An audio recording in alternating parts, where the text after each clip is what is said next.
Well, hi, everybody. Welcome to episode 38 of Level Up, 60 minutes of live Q&A where your questions and votes drive the show. Do use the Slido link that will be appearing in the chat on LinkedIn and on YouTube to vote up the questions that you want answered and, of course, to add your own. Level Up is live now 2 days a week, Mondays at 8, which is this show, and then 2 p.m. GMT on Fridays. And we live stream to both YouTube and LinkedIn simultaneously. The whole show is driven by yourselves. So please do get those questions in and vote up the questions that you would most like answered. We've got a great lineup for you coming up in the coming weeks. So let's jump straight in and meet our panel for today. Rejoining us today is Melanie Franklin. She returns to the panel. She's the author, of course, of the Agile Change Management approach, runs her own change management consultancy and training business. Welcome back, Melanie. Thank you very much. Lovely to be here. Excellent. Very good. Dr. Brin Hodgskiss is the founder of the Psychology of Stories and a passionate believer in how using storytelling can elevate our influence, learning, and comprehension. So welcome, Brin. Great to see you again. Lovely to be back again. And really looking forward to today's event. Excellent. Thank you very much. John joined us for the first time. John Miller assesses and coaches apprentices who are studying for their level 4 project management qualifications up at Leeds City College here in the UK. John's a true lifelong learner. And I think it's right to say that John obtained a teaching degree over the age of 60. So brilliant. Very well done with that. Welcome to Level Up, John. Great to have you. Morning. Morning, everybody.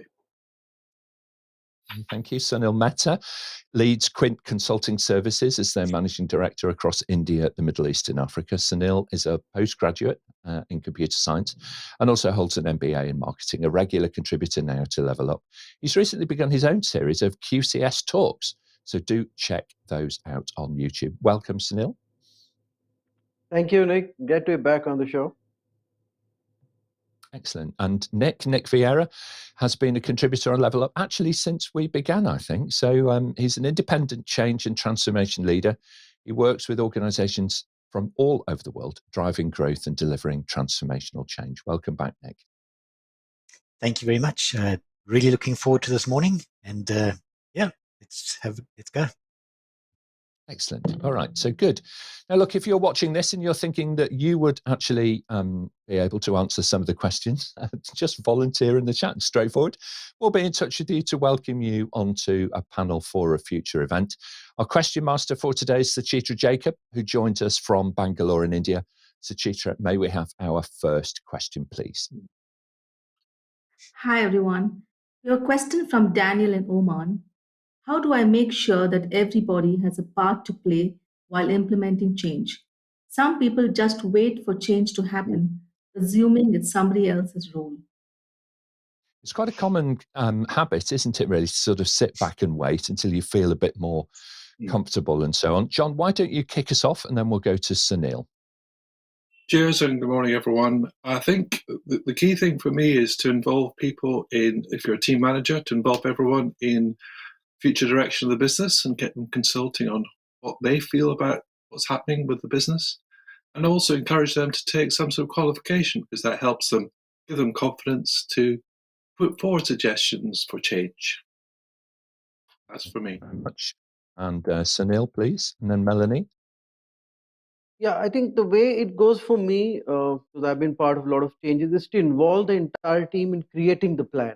The more the team gets involved, the more ownership comes in, and it's not somebody else's plan, it's their plan. So that works much, much better for us here. Thanks. Okay, thank you very much. Melanie and then Nick. I would echo what Sunil says. I think volunteerism is the key to this. If you're being told you need to change, if you're being told what your responsibilities are, then the easiest reaction is to fight back and say, no, I'm not getting involved. Or, as the questioner said, just sit back and wait, somebody else will do it. So I think it's that constant communication which says, these are the things we need to get done. What would you like to be involved in? What plays to your talents particularly? We should never forget that it's intrinsic motivation. It's that internal fire that's driven a lot by autonomy, self-choice, that makes the difference. That's where the energy and the interest comes from. So as Sunil said, ask for volunteers, encourage people to take ownership.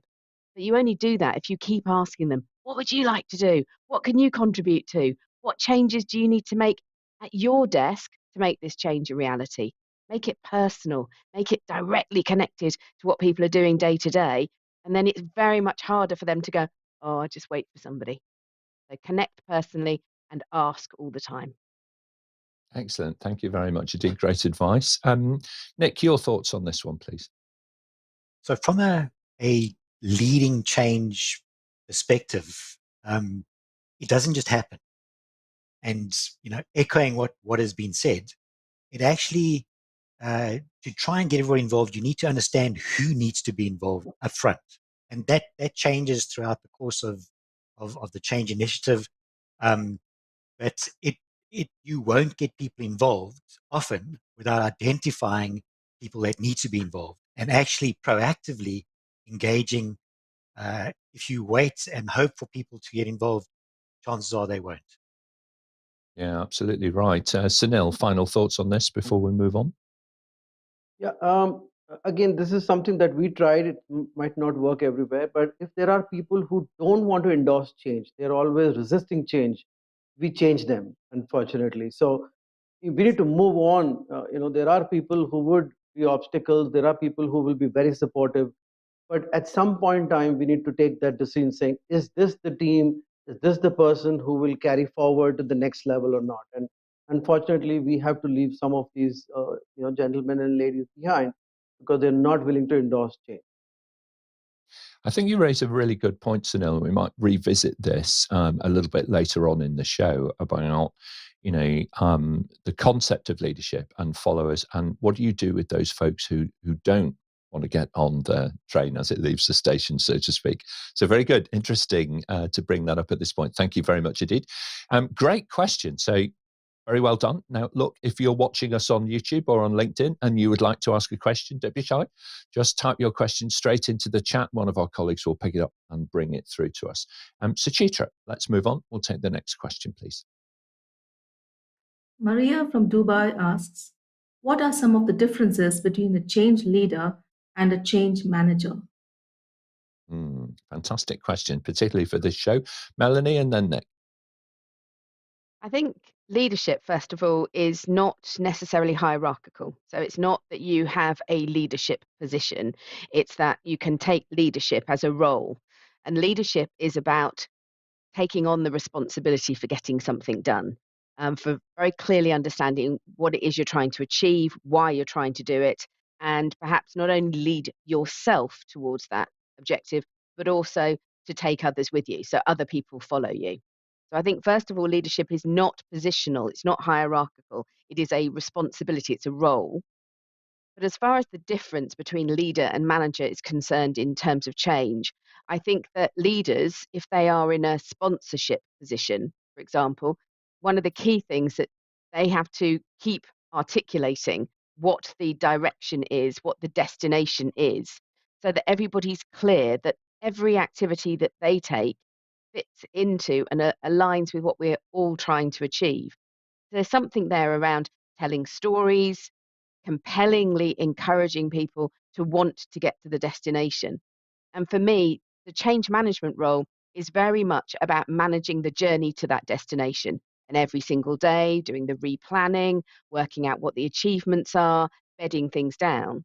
But the leadership position is very simply about the destination, deciding the destination, telling stories, sharing encouragement, acknowledging achievement towards that destination. So, very much the atmosphere, the culture of the organization and why we want to get to where we're going.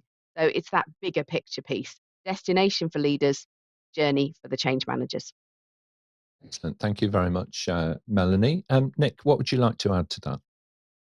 So from a very practical perspective, working in large programs and just agreeing what has been said, but often from a change manager perspective, in a program, whereas your project managers and your technical people often deal with deliverables, the change manager, in line with the leadership direction, creates the environment for success.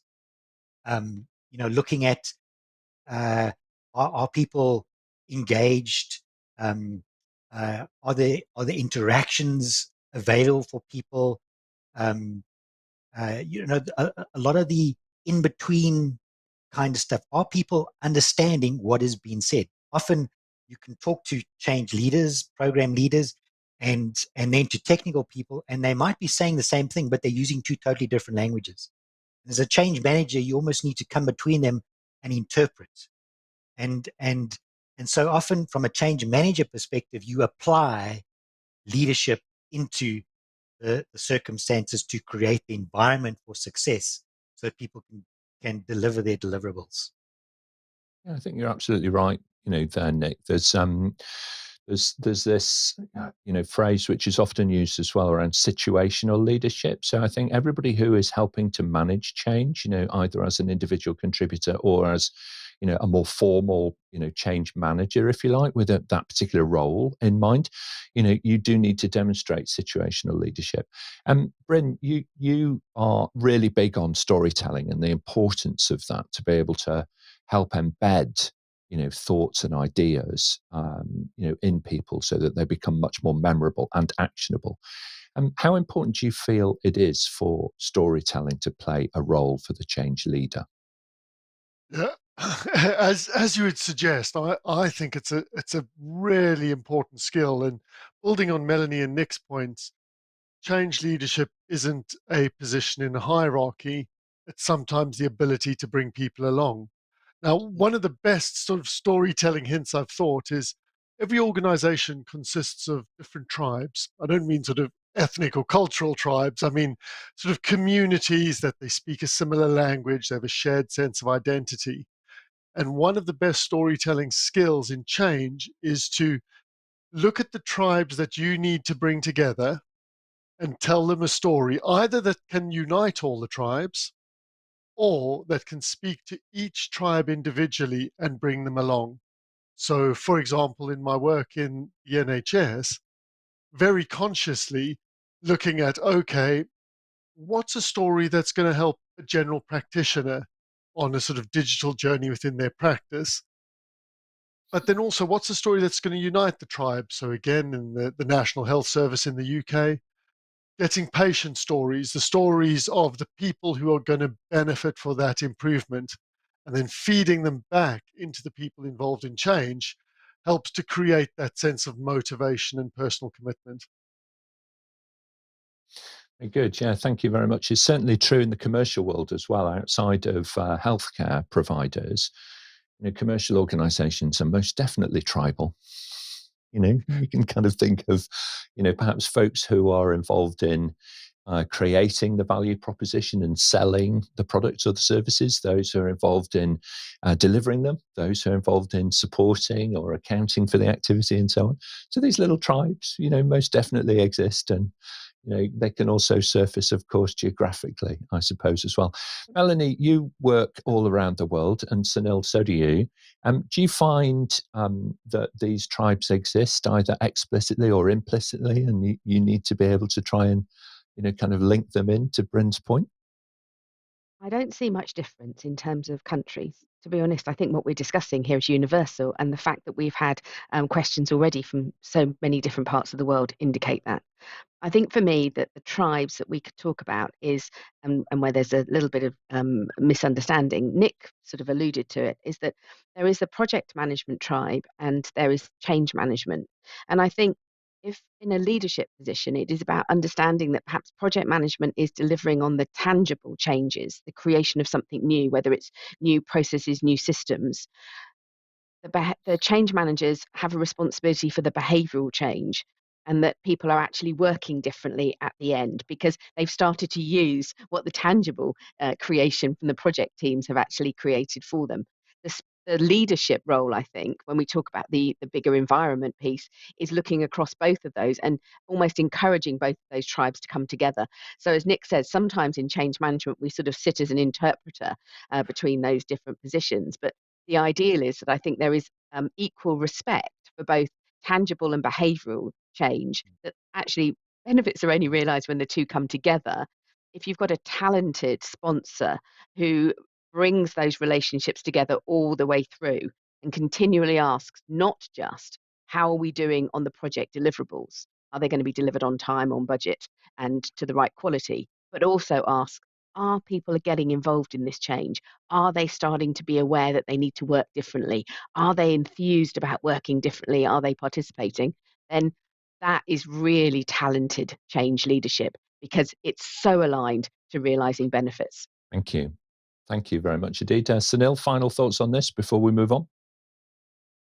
Yeah, I think we get this debate of following a process set by the organization and working with the team together, right? So sometimes the project managers are in a way focused on following the process, following the timeline, ensure things getting done, whether it's bringing people together or not, right? So I think that's where we have these differentiation.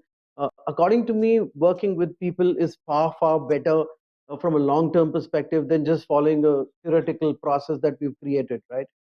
And that's when the tribes are, and that's where the working relationship and the behavioral comes into it. I mean, my thought is everybody is a leader as within their own sphere of working, and as long as they can take ownership and drive it, I think we can go a long way in any organization. Thanks, Nick. Okay, thank you very much indeed. Thank you, Suchitra. We'll move on. I can see getting more questions coming in now from the audience as well. So let's move on. Take the next question, please. Yes, we have a live question from Elabed El Rakubi. If you have a team, when can one be a supervisor and when can one be a coach? This is always the challenge, isn't it? To get that unique blend of approaches and skills and empathy and all of that right. John, you must hit this every day. How often do you have to be a leader? How often do you have to be? How do you move between those two personas? Yeah, and you're flipping all the time, Nick, and it's a judgment call as to the needs of that individual. Some individuals, you tell them once and they just get on with it, and they need minimal supervision. Just make sure they check in with you once in every while. Some people need a lot of help, until they get, and some it's a confidence issue. So I think it's just understanding that individual and working with them appropriately. Every individual will be different. Yeah, thank you very much. Sunil, and then Brin. Well, actually, for me, it would depend on how experienced the team is, how many years I've been working together. But it's kind of I would say a differentiation between giving a feedback as a supervisor and then coaching, because a lot of people confuse feedback and coaching together, right? So when you're giving a feedback, it's like a positive or a negative based on the transaction that happened, and kind of, as a supervisor, you need to say, okay, we did not do this right, or the feedback here is bad, or whatever. So that's a feedback. But then when we're looking at an improvement, when you're looking at working together with the person, working on the emotional part and the behavioral part of the person, that's when the coach comes out and say, hey, we are not looking at what's right or wrong. We're going to sit together and solve this, right? And be open and transparent. And that's where. So I would say it would not be this versus that. There would be a transaction where you will be a supervisor and give a direct reprimand or a feedback, positive, negative. And definitely there will be time slotted where you will actually act like a coach and help the person improve in the day-to-day activity. Thank you very much. And Brin, final thoughts on this one? Actually, my final thoughts is as the previous panelist said, it's brilliant that you get to know your team and you respond to that situation in the team. But also, one of the things to build on as a change leader is to work on yourself, to be really clear on who you are and what you believe.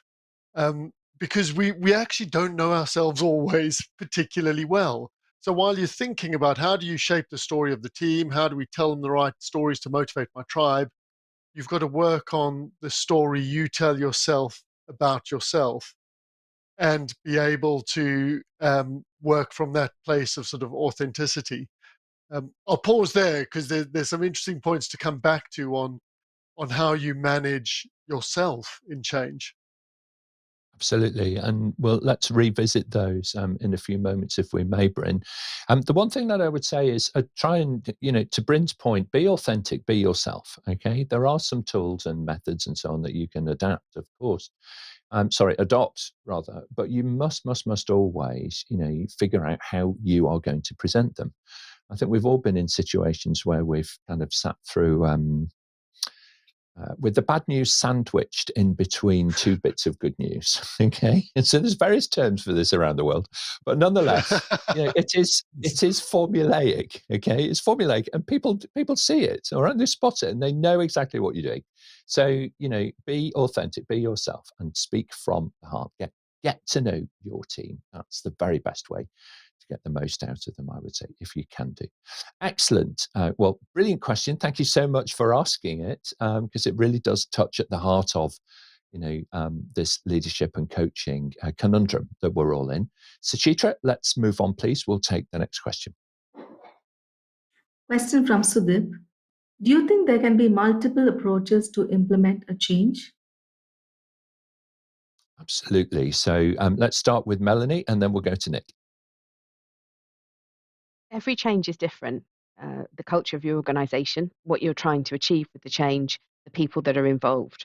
So I think it's absolutely vital that we take from all sorts of different methods, different approaches, processes, techniques. We should take what fits what we're trying to do. And I think in taking part in calls like this, for example, it is all about hearing different perspectives from this panel. And it's all about developing your own skills. Go on as many courses as you can, read as many books as you can. There will always be little nuggets in there where you think, that really works for the change that I'm involved in. And it's constantly selecting from the ever widening menu. I think as we professionalize change management more and more, we're starting to move into looking at techniques from the world of neuroscience to improve how we connect with people and how we encourage people to take part by speaking the language that they want to hear, work with the brain, not against the brain, for example. So the change management profession continues to develop. We're not a static profession, and we're continuously widening that menu of things that you can select from. But it is down to you to keep up to speed. And I'd say that I've been doing this 30 years, and I take part in these panel discussions because I want to hear what the other panel members have to say, and I want time to think about how I could better engage with change. It never stays the same. So keep picking and choosing from various different approaches. Thank you very much indeed. And yeah, absolutely great advice, Nick, and then Sunil. I can't agree enough. It is the thing about change management is it is so diverse. You can be sitting and having a strategic discussion with execs one moment, and then working with young people, moving into a tactical discussion on target operating models. And the issue with this is when you approach a change initiative, take the time and say, what is the culture here? What are the aims? What are the goals? And more importantly, I think it's becoming clear success in change management really is not whether the project was or program was delivered on time or whether people are using it, but are the outcomes envisioned right up front actually being seen? So it's not about putting up a library. It's about, is the community actually learning and growing from that? So I think the beautiful thing about change is it is just so diverse, and there's just opportunity to go on different journeys and to continue to learn. So absolutely multiple approaches to change. Thank you very much, Sunil, and then Brin. Yeah, in my experience, some organizations, what they do is we only involve stakeholders, to come with some innovative ideas. But now I see a lot of people getting people together which are not even direct stakeholders, just to get a different approach, just to get a different idea. And you'll be surprised that a lot of organizations that I work with come up with some very out of the box thought process, approach, which they thought, hey, this is not really change approach. It doesn't work in my environment, or it doesn't work in IT, or doesn't work in finance. But then suddenly when you involve these guys, they have some nice approaches. So that could be an idea. Don't just work with the same set of brains, bring in some more set of brains, which gives you some more ideas. It's a really good idea. Thank you very much. And Brin, your thoughts? And picking up on the brain and the neuroscience part, there was a wonderful piece of research about perception where two researchers were throwing a ball between each other. And the research participant was asked to watch them throwing this ball and count how many times the ball was passed. And they said they'll be scored on how well they counted. Meanwhile, while the ball was bouncing between participants, people would come on in the background behind the camera. And including, in one case, someone rushed on in a gorilla suit, pounded their chest for 10 seconds and ran off. The participants were then asked, did you notice anything unusual? And in this experiment, about 70% of the participants didn't notice the gorilla because they were distracted on another task. And there's something about that in managing change is sometimes you need to, because people are going to see what they've been told to see or what they've been used to seeing.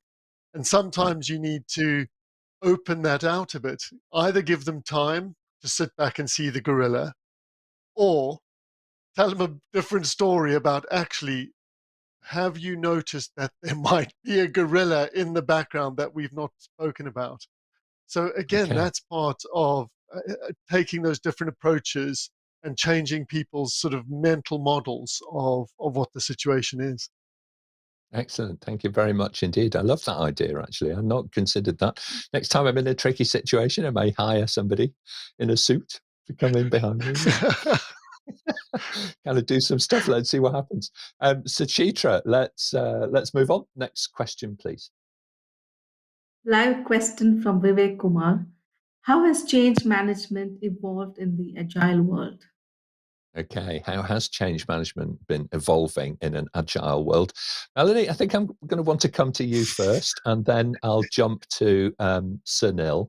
So, Melanie, start us off on this. The reason the panel are laughing is because I'm the chief examiner for the Agile Change Agent qualification from APMG International, and I've written the book Agile Change Management, which has come out as its second edition now. And as it's such a big seller, that course, and so popular, I think it just highlights that a lot of people have made the connection between the fact that change really is agile. Because when we talk about agility, we talk about an evolving, emergent change. We talk about iterative approaches, so that we do a little bit, we get the feedback, we move on to the next little bit, and we're constantly building on our initial idea and adding more to the change. I think it's really interesting that the worlds of agile and change have come together now so succinctly that people are realizing that maybe this is the way that we formally want to address our change management initiative. The project, the tangible change piece, we may still use a more traditional waterfall approach in that we're trying to create that tangible change, but the way in which people adopt and start to behave differently is very agile. We do a little bit, we see if it works before we sort of invest more of our time and energy into the next way of working.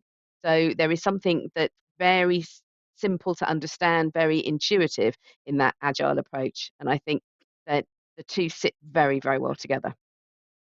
Thank you very much indeed. Sunil?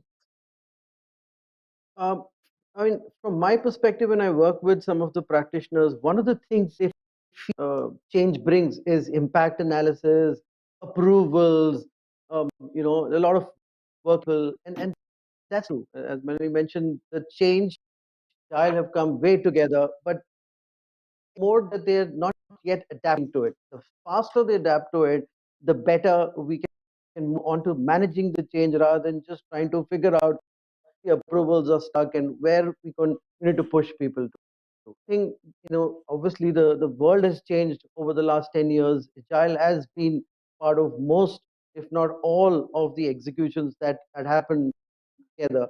And if they learn the process, if they learn the concepts the right way, it is a very agile methodology. Thank you very much indeed. John, I'd just like to get your kind of input on a related question here, because you're preparing people who are very early career through apprenticeships to take their role in the project and the program management world. Do they see a big divide between Agile and the traditional kind of waterfall, or is it for them it's just all project management, so they don't really start off with that perception? I think it's the latter, Nick, because I think people are seeing the key question as being right at the start of the project, do I have perfect knowledge about everything? Have I done this before in every detail? And in most cases, the answer to that question is no. So you might, like to pick up on Melanie's point, do some iterative loops before you get into the deployment phase, to use the traditional methodology. But people are putting Agile in their sort of back pocket and saying, well, let's just look at the problem we've got to solve here, and let's just get on and solve it. Okay, very good. Thank you very much indeed. We'll take one more question, Suchitra, before we jump in to find a little bit more about that world of Agile change with Melanie. Let's go ahead. A live question from Evelina Reiska. What elements of the change management process are the most important from your point of view? Nick? So all the elements are important. It depends on where you are in the change engagement. Right up front, understanding the goals and objectives of the organization, understanding the culture in which the organization works and moves are probably the two most important. And that extends throughout. But once you actually get involved in the change and you're very tactically involved, engaging with the correct stakeholders, communicating at the right time, understanding impacts, whether that's big impacts or just small impacts on an aspect of the program. All of those are really, really important to do all the time. So they're all important at the right time, depending on what the requirements are in the program at that point. Okay, thank you very much indeed, Sunil, and then Brin. Okay, I'm going to talk about maybe a significant or a really large change. I would say necessity of the change. How do you explain that to the resources is very, very important so that there is less resistance. I would say creating a good plan so that you have people involved, like we talked earlier, where we are collaborating together, working together, does not lead to chaos. There is something very, very orderly. The whole communication strategy is important. How are you communicating? How early you are communicating? Who all are you communicating is very critical. And ensure that you have competent people on the right project. Because again, if you don't put the competent people, it leads to frustration and fear that the project might go wrong, and then the blame will come to the team. So I would say necessity, vision, plan, resources, competency would be some of the top 5 areas for a significantly large change management. Thank you very much indeed. And Brin? Everyone's absolutely right about how everything is important in the right part and place and time. One of the things I found is sometimes forgotten, and it rarely came across because my day job's working in the NHS and going through COVID. And some of the really important factors we found in dealing with the pandemic was, firstly, the meaningfulness of the change. Is this meaningful? And of course, working through a zombie apocalypse is kind of feeling very meaningful. That's how COVID felt in the early days. And that sense of the meaningfulness of your work and what you're doing, so working in the NHS, you had the clap for carers. So things felt very meaningful. It was very motivational. But alongside that is the necessity of building relationships with the team and that sense of everyone being in this together. I've sometimes found in change management prior that almost got forgotten. You were thinking about how do I work the process, and you were forgetting that you had to spend time building personal relationships with the people. And often the most powerful personal relationships was showing that you were vulnerable and showing that we were all in this together. So again, over COVID, it was daily welfare calls. And the fact that you saw people in real life, in the real settings, meant that in sort of the domestic settings, in real life, I meant to say, meant that often change became ironically easier to do because you had that close relationship. Okay, all right. Thank you very much indeed. So let's move on then. We're going to explore a little bit further with Melanie Franklin. Now, Melanie, as you heard a little earlier, is the author and the chief examiner for the APMG Agile Change Agent qualifications. And she's just updated the guidance with a new release of the book. So just in this next couple of questions, Melanie, I'd just like to find out a little bit more about that work. And so let's kind of start, if we may, on kind of the update that is coming through with that book as the world emerges from COVID. What are the key challenges that organizations are facing, and why did you choose to kind of update the guidance? Is it linked to that, or is it just happening in parallel? It was happening in parallel while other people were baking banana bread. I was trying to do a second edition of a textbook.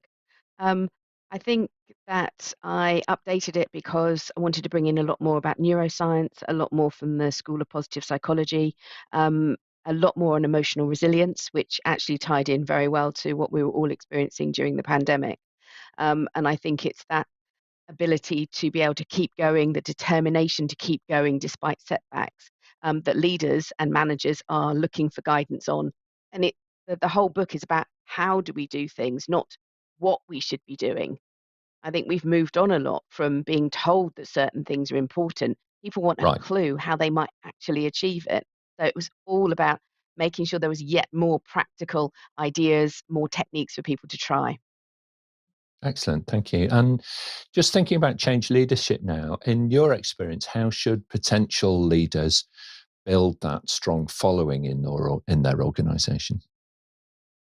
I think you're right to pick up on the word followship. It's all about the fact you want people to want to follow where you're going. And I think that starts with a couple of words that we use all the time, but how we then do it. It's credibility and it's authenticity. And I think there's something in there around trustworthiness, doing what you said you would do when you said you would do it, and being consistent on that point. So it's not difficult to be trustworthy. It just requires a lot of energy and commitment. If you've promised something to somebody, you deliver on that promise. If you don't, why would they trust you? So trustworthiness goes down to that. They're an authentic, they're a credible force. In the Mm, book, I also put some very practical things about how to build your authority with people. If you're a credible authority, people will want to follow your lead. They'll go, yeah, I'm going that way. And there's something in there around interpersonal authority, being known as somebody who knows a lot of people and who invests in their own network and therefore has the answers from many different people. So people on this call today, that's part of what they're doing. And also specialist authority. That's about really getting upskilled. So the Agile Change Agent course is obviously a great way to do that. Change management qualifications generally, fantastic. But it's not just learning something new, because everybody on this call is learning something new today. So they're building their specialist knowledge. Specialist authority is then letting others know that you have that knowledge, not in an arrogant, showing off kind of way, but just back to right. Brin, telling stories about your own Yeah. experiences to show that you know something and therefore you can be trusted with a certain subject, a certain experience. Come with me. I know what I'm doing. I've been there before. Yeah, absolutely. I agree with that. And that sense of, getting that right, the whole tone is so very important, that people see that. They see when you're a servant leader, and they also see when you are self-serving, and clearly the latter is not a helpful thing at all. So let's talk then, just in our last question, before we go back to the panel. Your business, Agile Change, it successfully blends this kind of concept of teaching and coaching, bringing out the potential of every individual that you work with, their teams and their organizations. What would you describe as your secret sauce as a business? What's special about working with your business? I think it's the fact that I'm still curious. I'm still really interested. I'm still seeking out new sources of information. I'm still learning. I absolutely apply the work of Professor Carol Dweck and the growth mindset. It is about stretching myself every day. Over the weekend, I was supposed to be hosting a lunch with friends yesterday, and I got halfway through setting the table before I sort of wandered off to think about something. And when they arrived, they found me with my book on neuroscience for organizational change, just looking something up. Probably wasn't the Right. best timing, but it does Well, show the heart of what I'm like, which is I'm really interested in my subject.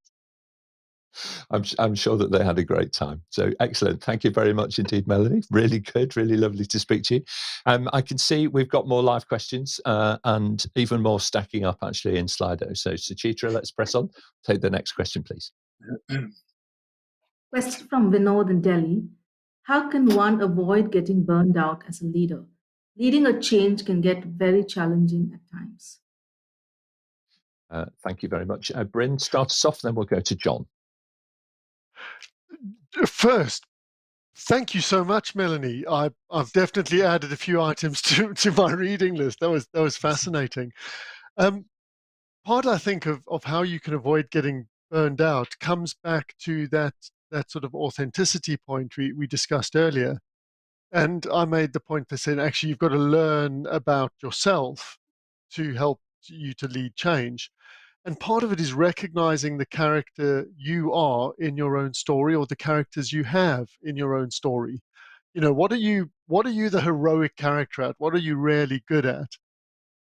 And sometimes that means if I'm really good, for example, at communication as a leader, then I want to put more effort into communicating.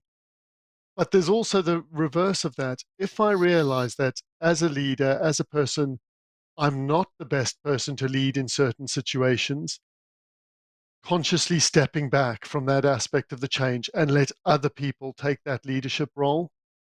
Because it can be really exhausting trying to lead in a domain or with a tribe that is constant effort. You'll grind yourself down and actually potentially undermine the change. So part of leadership is actually authentic leadership is knowing when not to lead and when let others to set the pace. Very much. That builds your John? resilience. Thanks. Just very much picking up Brin's point about knowing yourself. So there are certain times of the day I'm better at doing certain types of things like coaching or writing reports than others. So that helps avoid burning out if you know that you can match the right task, the right time of day for you as an individual. The other thing I'd say is make time for learning, reading, doing a course, doing something, but blocking out some time every week to develop yourself as an individual. There's lots of pressures on you when you're leading a management change process. You need to build yourself some me time to survive. Very much indeed. Suchitra, let's move on. Take the next question. Question from James in London. I'm worried that if I change many things at the same time, there is a high risk of a small problem disrupting service delivery. Any ideas? This kind of having a sense of the helicopter view of your landscape and what is on your critical path and what is less important is really important judgment call. Sunil, how do you go about getting that right? Okay, so first of all, if you understand why the change is happening to improve something. Something is not probably right, and now you want to improve on it, so you're making the change. But if after the change things starts going down in another way, it defeats the whole purpose of improvement. So I agree with this. So typically what we do is we have something called as a change schedule, right? Which is a standard method which says how many changes are coming, what's their schedule, how interrelated they are. So we can do a a better impact analysis prior to actual the change happening. But what we've seen in a bigger setup is that the left hand does not know what the right hand is doing. Every department is making their own changes, which are not at all related with each other, but might cause some issues because they're sitting on the same infrastructure, they're sitting on the same application, and so on and so forth. So it's a real issue. But if you follow what is written in the book, and Melanie has written all of that, is that if you create that kind of a relationship, it works much, much better and smoother. Excellent. Thank you. Melanie, your thoughts? I echo what Sunil's saying. I think it's about doing an impact assessment that is much wider than the impact of your own change, but looking at the impact, the total impact, if you like, across your organization. But as he also says, the right and the left hand don't always know what's happening. So I think there is an impact on us personally that we have to keep asking, who else is making change happen around here? What else is happening? Perhaps connecting with different people's team meetings, telling them about the changes you're making and asking them what changes are they making. So I think there is something around constantly asking, because at the lower level, the smaller changes, we don't always know that they're happening unless we kind of broadcast more with that very direct responsibility. I'm telling you about all these changes happening over here in case you see any knock-on effects. So I think that the impact assessment is something that should continue all the way through your change, because what you're saying is what's the impact on lots of other knock-on effects. So I think impact is much wider than we perhaps give it credit for. Okay, excellent. Thank you very much indeed, panel. Suchitra, next question. Question from Yasmin in Sydney, Australia. I'm currently writing a professional development plan.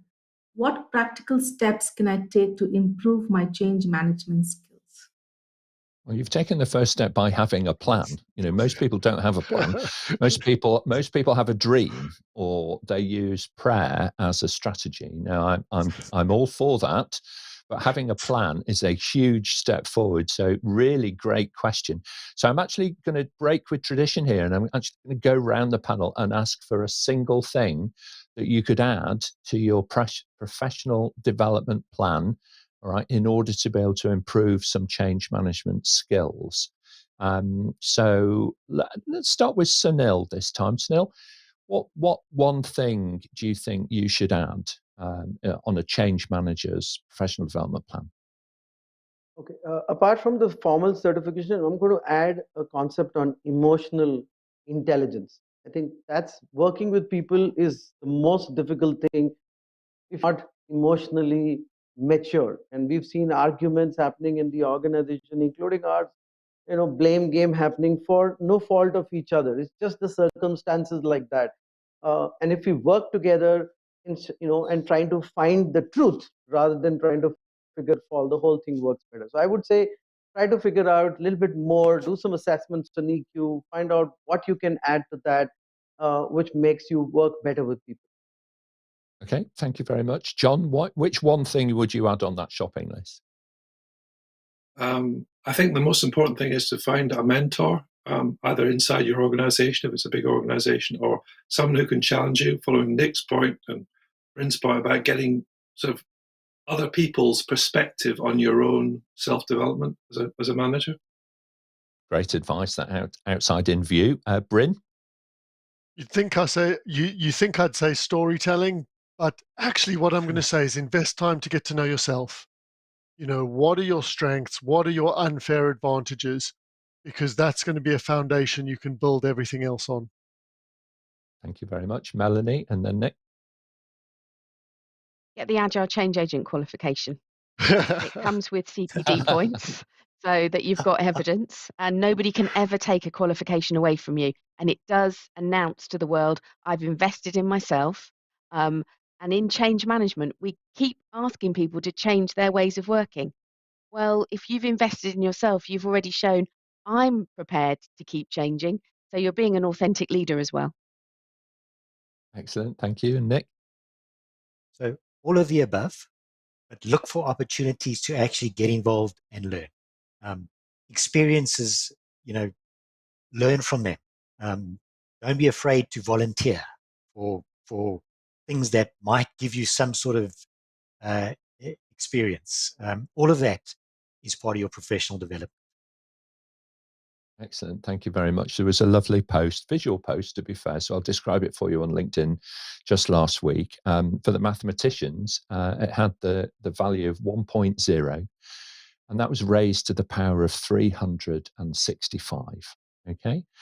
And of course, the answer was 1 on that equation. 1 times 1, 365 times, ended up as being 1. Now, underneath it was a second line, 1.01 to the power of 365.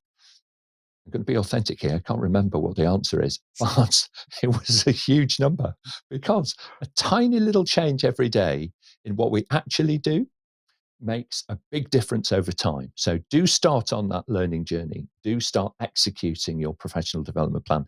And a brilliant question. Thank you very much. We have time for one last question. And I think we might have a live viewer question to bring into the panel. A question from Paco Bates. How many PDUs do I get for completing Change Management Practitioner? Okay, well, that's a really good question, actually. I don't know off the top of my head, but we will get back to you on that. One of my colleagues will look it up in the chat for you. Okay, and we'll post it back into the chat. We'll follow up afterwards. The world of excuse me, the world of PDUs is beyond my competency set just right now in front of me. So I'm going to come back to you on that one. One PDU so well done. for every 1 hour of learning. Oh, a nice, simple way to remember. Thank you very much. Thank you very much indeed, Melanie. So somebody can do the mental arithmetic for us there and get you that answer in the chat. We won't take it to the panel. All right, very good. We can fit in one more then, in which case, Suchitra, let's take the next question. Another live question from Evelina Reiska. Not all organizations are aware of how to implement change management. The first step is education. What is your recommendation regarding sources of knowledge? Okay, so we need to be fairly brief on this. So we've already had the recommendation of taking some formal training to lead to a certification. That's really helpful. Outside of that, I would suggest do have a look at the Change Management Institute's publications. They have a fantastic range of information available through their body of knowledge.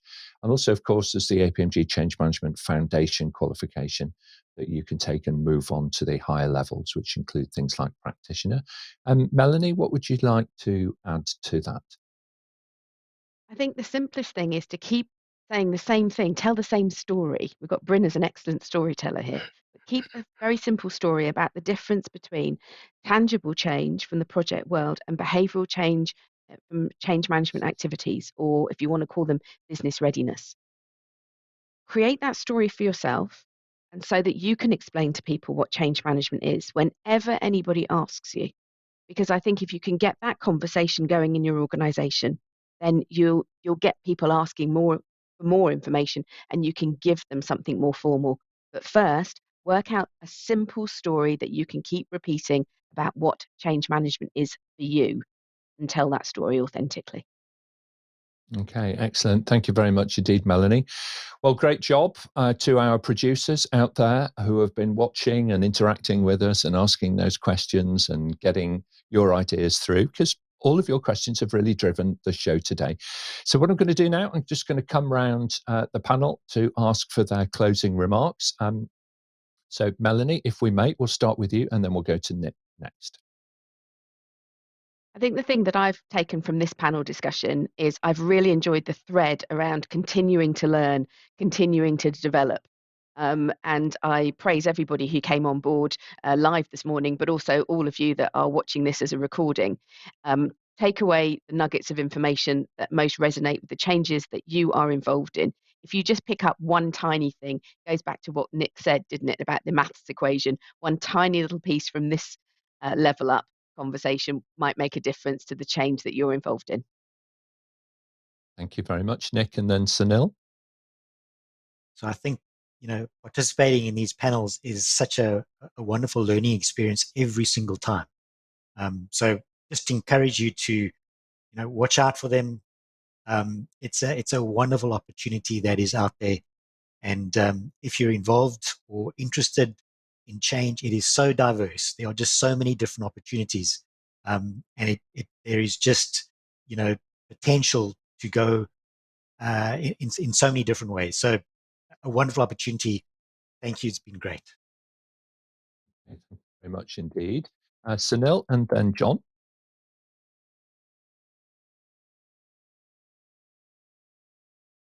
It's been a wonderful experience always to be on this panel. But I think a few things for me. One is change is always for good, right? It's basically leads to improvement. Second is always be a learner. I think I learned that in the panel. Keep an open mind, learn. Doesn't matter what age you are, you're always a learner. And third is communication. I think that's becoming very, very important. How you communicate with people, how you involve people, how do you get their ideas to work together to make the change successful. These are, I think, my top takeaways. Thank you very much indeed, Sunil. Thank you. And great to have you back on the panel again.